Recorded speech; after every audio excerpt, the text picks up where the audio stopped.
Aujourd'hui, je vous retrouve dans une nouvelle vidéo ASMR où je vais vous parler de mes films et séries du moment. Alors, je filme avec mon téléphone qui est directement branché au micro parce que ça me fait gagner un peu de temps pour le montage.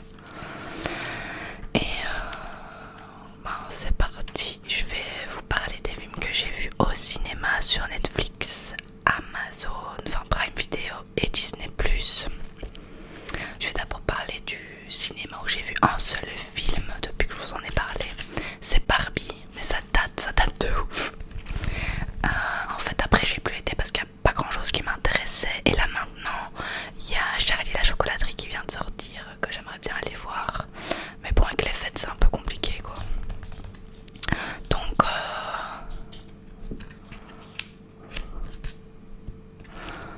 j'ai vu Barbie avec une amie. J'avais vraiment pas envie de le voir, si vous vous en souvenez. Je vous avais dit que ça m'intéressait franchement pas. Et il y a une amie qui voulait absolument aller le voir et elle avait trouvé personne pour y aller. Donc je me suis dit bon, je vais y aller avec elle parce qu'on avait eu une réduction sur les places. Donc je crois que je l'ai payé que 5 euros. Donc je me suis dit bon, ça va. On entend Nana qui marche sur le parquet. Et donc j'ai été voir Barbie. Je m'attendais pas à ça. En vrai c'était vraiment sympa. Les acteurs étaient cool, l'ambiance était bien. Par contre quand on sort de là on a l'impression que je sais pas, on a pris de la drogue, genre il m'a fallu 2 jours pour capter le film, capter ce qui s'était passé. C'est vraiment, j'ai l'impression que ça fait vraiment halluciner. Mais c'était plutôt sympa, j'étais surprise. J'aimais bien, franchement j'ai bien aimé.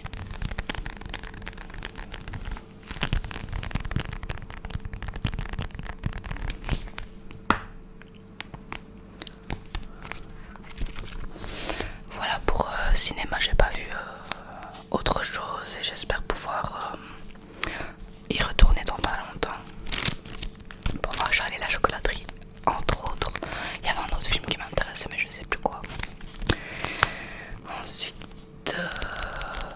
Prime Video. Alors on a regardé 2 films vraiment super drôles que je vous conseille. Barbie, je vous ai même pas lu le synopsis, mais bon vous connaissez, ça a fait le tour. On a regardé donc d'abord sur Prime Video Sentinelle.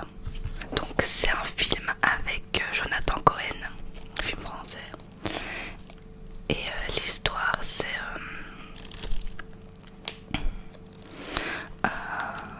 Jonathan Cohen qui incarne un policier, un flic sur l'île de la Réunion.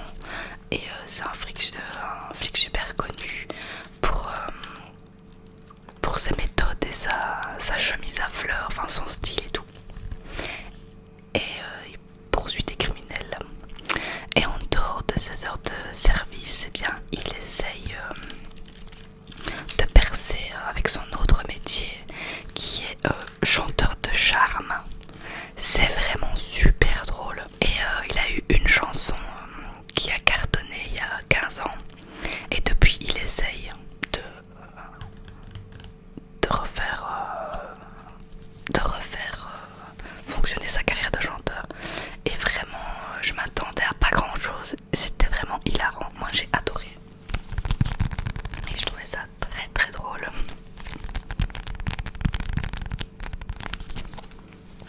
Sentinelle sur Prime Video, qui a quand même franchement pas des bonnes notes, mais moi je l'ai trouvé vraiment bien. Et alors ça on l'a regardé il y a pas longtemps, qui était très drôle aussi, c'était un stupéfiant Noël.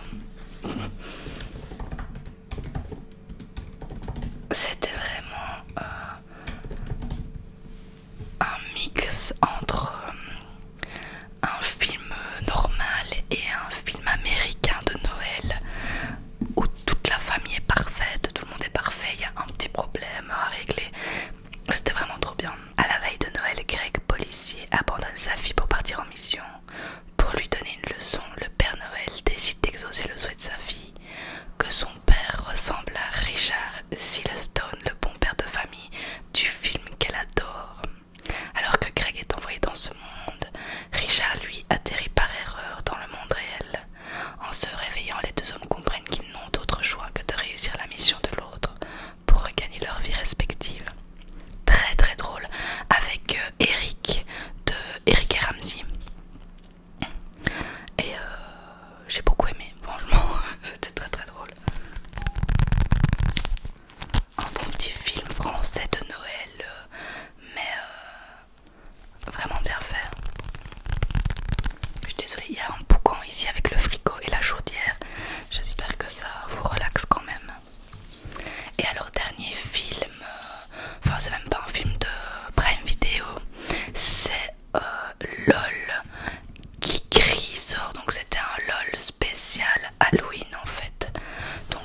j'ai regardé pas mal de trucs vu que je suis malade, donc je fais que ça. Disney Plus, j'ai regardé Encanto. Vraiment bien, on a regardé avec Bastien. Encanto, c'est un Disney Pixar. Et l'histoire, c'est l'histoire de la famille Madrigal, qui en fait est une famille qui vit en Colombie, à Encanto. Et ils ont la magie en fait. La maison est vivante et octroie la magie à chaque nouveau membre de la famille Madrigal. Mais Mirabelle, qui est le personnage principal, elle n'a pas reçu de pouvoir. Mais voilà, cependant, elle pourrait bientôt être le dernier espoir de Madrigal lorsqu'elle découvre que la magie entourant l'Encanto est en danger. Très sympa. Moi j'aime beaucoup les nouveaux Disney Pixar. Je trouve qu'ils ont une morale bien meilleure que les Disney, les anciens Disney. Là, la morale de celui-là, de ce Disney là, c'est qu'il faut pas faire les choses pour faire plaisir à sa famille. Il faut pas suivre la pression familiale si on sent pas que ça nous convient. Il faut faire les choses comme on les sent nous. En gros, c'est ça. Et j'ai beaucoup aimé. C'était très sympa.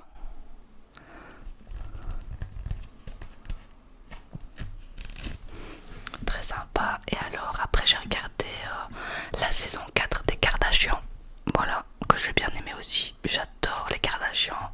J'adore les saisons sur Disney+. Et bon, vous savez bien maintenant, ça fait 4 fois que je vous en parle. J'aime bien regarder ça. Je trouve qu'elles sont hyper inspirantes. Et j'aime beaucoup. Voilà. Voilà pour Disney+. Et pour terminer, je vais passer à Netflix où j'ai regardé un milliard de trucs. Mais avant ça, on va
on suit l'histoire d'une famille très riche et très influente qui petit à petit se fait décimer en fait.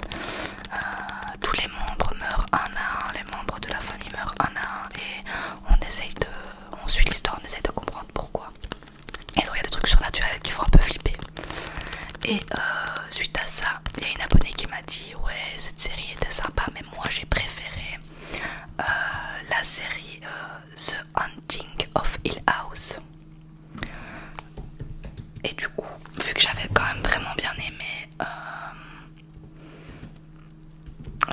La Maison Usher, je me suis dit ben je vais regarder. Faut savoir que je suis très froussarde. Donc moi déjà La Maison Usher, il m'a bien fallu ça. Donc j'ai pris mon courage pour The Haunting of Hill House. Et je peux vous dire qu'il y a des passages où j'ai vraiment failli crever de peur. Mais bizarrement je commence à apprécier. Mais il faut pas que je regarde tout le temps quoi. Mais c'était The Haunting of Hill House. Vraiment les acteurs étaient impressionnants. Il y a l'actrice qui fait qui joue dans You,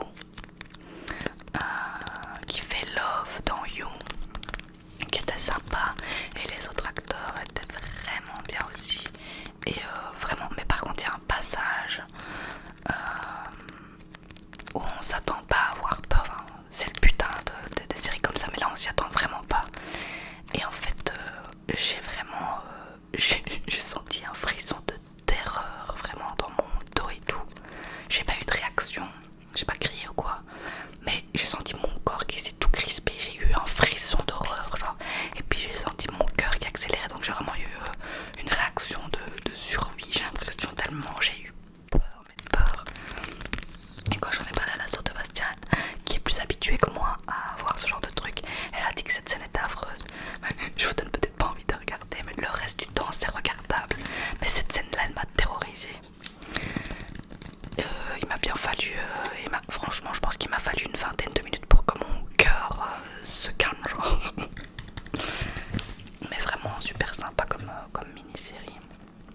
Entre passé et présent, les membres d'une famille éclatée font face aux souvenirs d'événements terrifiants survenus dans une maison qui les a autrefois obligés à fuir. Ça, je vous la conseille vraiment.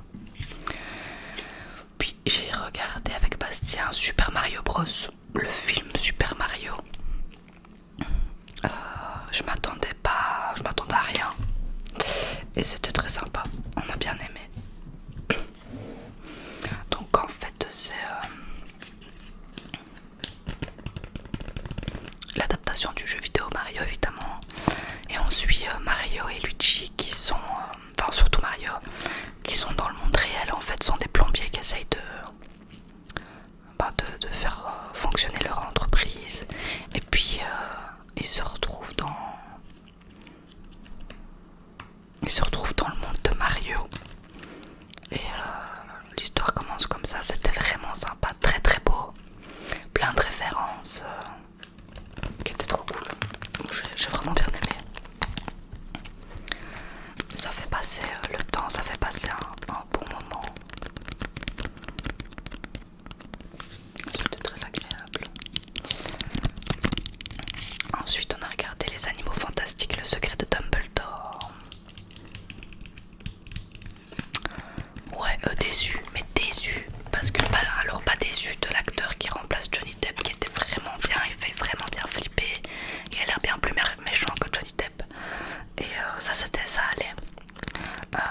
Très très beau visuellement, il est magnifique, il y a plein de références à Harry Potter, super sympa. Par contre, c'est Les Animaux Fantastiques, on voit jamais d'animaux. On n'en voit pas, on voit les animaux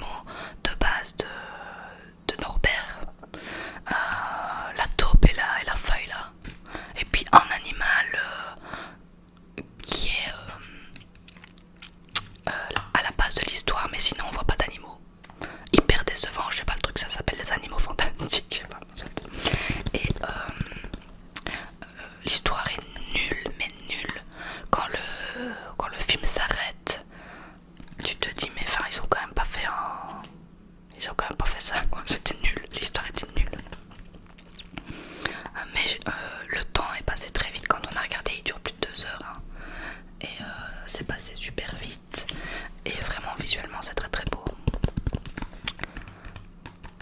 L'histoire, c'est le professeur Dumbledore sait que le puissant sorcier cherche à prendre le contrôle du monde des sorciers. Incapable de l'arrêter seul, il confie à Newt, magizoologiste, le soin de diriger une équipe intrépide de sorciers et de sorcières. Même le synopsis a l'air mieux quoi. Non, très décevant l'histoire. D'ailleurs il a des notes mais pourries. 1,5 sur 5. Très décevant l'histoire. Je suis contente de ne pas avoir été le voir au cinéma parce que franchement j'aurais été dégoûtée. C'est très beau mais bon, voilà quoi. Alors après, j'ai regardé des trucs un peu dark aussi.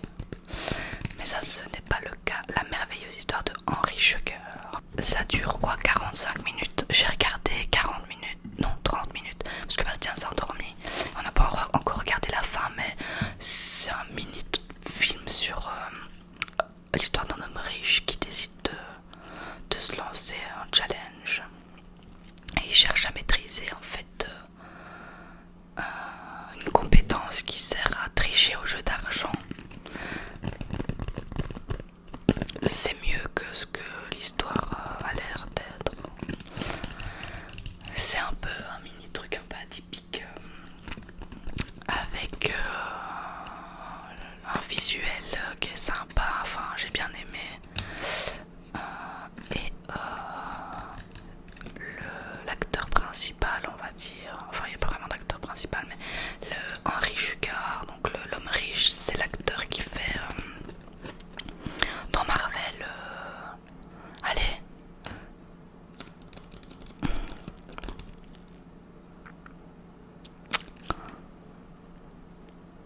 Celui qui contrôle le temps là, je suis folle ou quoi? J'arrive pas à me souvenir. Soit vous avez compris. C'est sympa. J'ai pas vu la fin mais c'est sympa. Ensuite on a regardé Jumanji Next Level, donc c'est le 2 des plus récents. Je savais même pas qu'il était sorti. Alors personnellement j'ai vraiment bien aimé le 1 que j'ai trouvé très très drôle. Bon, parlons du tout premier avec le tout premier Jumanji de quand j'étais petite, que j'ai adoré. Je l'ai regardé 1 million de fois. Les Jumanji de maintenant, il faut surtout pas les comparer à l'ancien parce que on est tout de suite déçu. Mais par contre, si on les regarde sans comparer, ils sont vraiment drôles. Moi, c'est vraiment mon genre d'humour. Ça me fait crever de rire. Et ils sont bien faits. Moi, j'aime bien. Et le 2 était très bien aussi. Je pense que j'ai préféré le 1. Mais le 2 m'a vraiment bien fait rire. J'aime bien passer un moment comme ça. Donc en gros Jumanji, les récents, c'est plus un jeu de société, c'est un jeu vidéo. Et dans le 1, à la fin, ils ont dû détruire le jeu vidéo. Et évidemment, ils ne l'ont pas détruit. Et il y a un des personnages qui se sent pas bien et tout dans sa peau. Il se sentait mieux dans la peau de son personnage de Jumanji, donc il décide d'y retourner. Et ses amis ne veulent pas le laisser là tout seul parce que c'est super dangereux. Donc il décide de retourner dans le jeu vidéo pour l'aider à en sortir. En gros c'est ça. Très très drôle. J'aime trop. Et j'ai hâte qu'il y ait une suite parce que je trouve ça très drôle. J'aime bien ce genre d'humour. Et après il y a 3 mini-séries un peu dark sur des sujets un peu difficiles. Alors personnellement j'adore regarder ce genre de trucs parce que j'aime bien essayer d'analyser le cerveau des gens et d'essayer de comprendre pourquoi, enfin comment c'est possible d'en arriver là, comment c'est possible d'être comme ça et d'avoir des réactions comme ça. Voilà, je sais pas si c'est possible de le comprendre, mais en tout cas je me mets souvent à la place des gens et là j'essaye de comprendre. C'est pour ça que j'aime bien regarder aussi beaucoup de trucs sur le nazisme et tout ça, parce que j'essaye de comprendre comment c'est possible en fait, pourquoi et comment c'est possible qu'un humain réfléchisse comme ça et que enfin voilà, ça me perturbe de ouf. Donc j'aime bien regarder ce genre de trucs. Là j'ai regardé un truc, les 3 je vous les conseille. La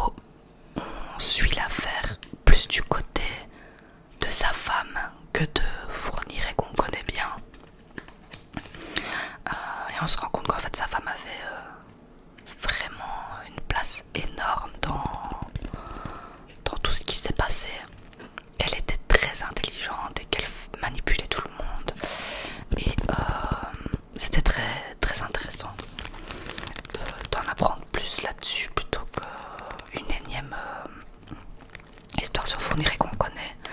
Là on se rend compte qu'il n'était pas seul en fait, et que sans sa femme il aurait peut-être pas pu faire grand chose, ou beaucoup moins du moins.